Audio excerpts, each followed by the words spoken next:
Chers enfants, nous sommes dans cette grande neuvaine préparatoire à la fête de la Pentecôte avec les apôtres qui sont au Cénacle.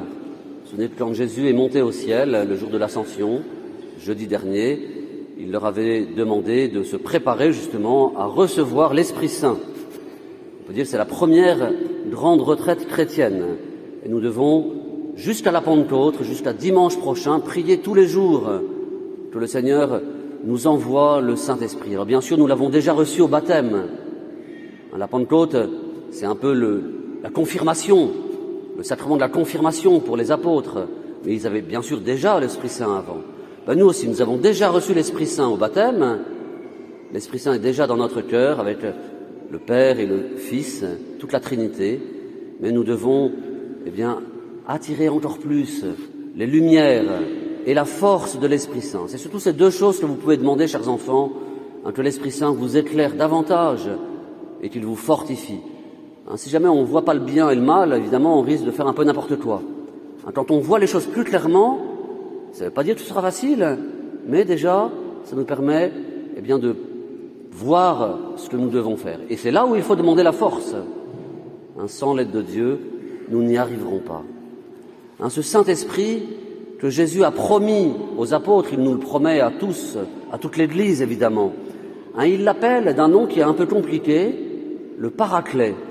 Alors rassurez-vous, c'est un nom qui est un peu compliqué pour les parents aussi en fait, souvent. Le Paraclet, Parakletos, c'est celui qui se tient à côté. On traduit quelquefois avec plusieurs mots, on dit que le Saint-Esprit, le Paraclet, c'est le défenseur, vous voyez, celui qui va nous défendre. C'est l'avocat, un avocat qui nous défend, qui défend notre cause aussi. On traduit aussi quelquefois le consolateur. Et nous pourrions même traduire, c'est presque le mot à mot, le compagnon, celui qui est à côté de nous, qui est vraiment notre ami. Jésus ne voulait pas laisser les apôtres sans un autre consolateur, il le dit, et ce sera l'Esprit Saint. C'est vrai pour nous aussi.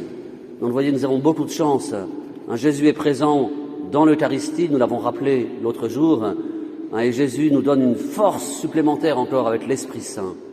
Le consolateur, l'avocat, le défenseur, le Paraclet.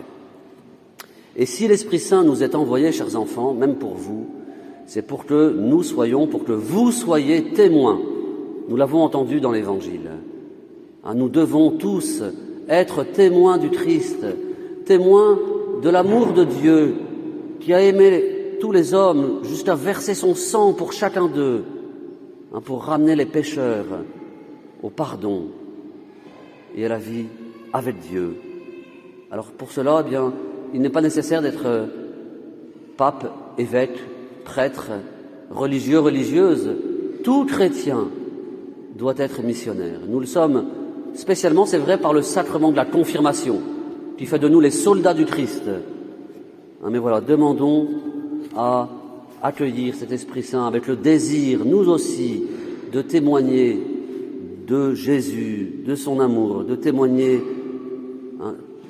juste peut-être un témoignage parfois difficile. Vous savez que le mot témoin, en grec on le dit martyr.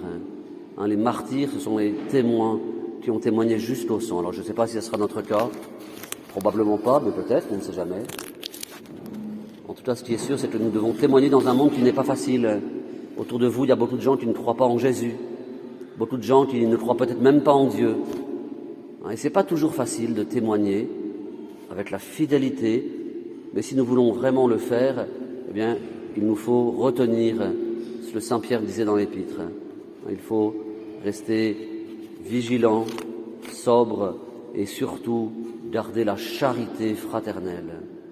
Si nous ne vivons pas dans l'amour du prochain, qui est le commandement de Jésus, nous ne pourrons pas témoigner de lui. Nous pourrons peut-être réciter tout notre catéchisme, mais si nous ne vivons pas dans la charité fraternelle, nous serons de faux témoins, de mauvais témoins. Alors demandons surtout à vivre dans la charité fraternelle pour témoigner de Jésus.